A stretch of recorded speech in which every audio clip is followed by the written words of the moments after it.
Le chef Antoine était autrefois acclamé dans tout le pays.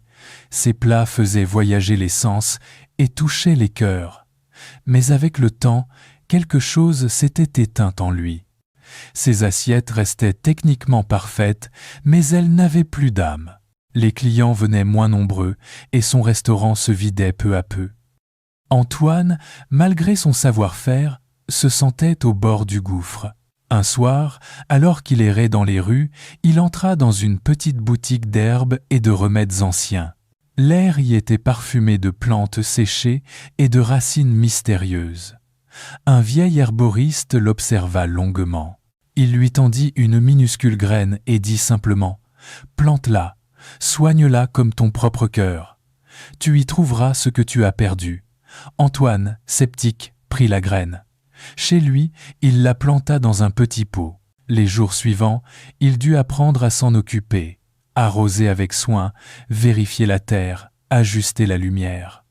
Ce geste quotidien, simple mais exigeant, l'obligea à ralentir.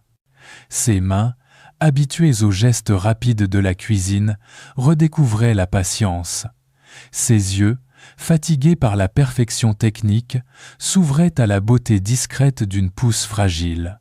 Peu à peu, Antoine se surprit à attendre avec joie le moment d'arroser sa plante.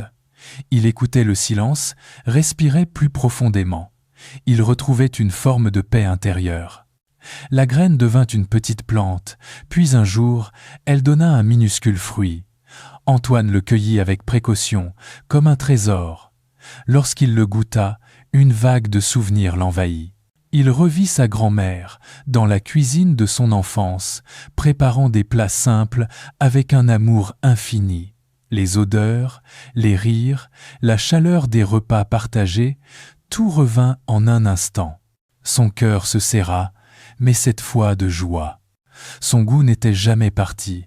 Il avait seulement oublié qu'il venait de l'émotion, pas de la technique.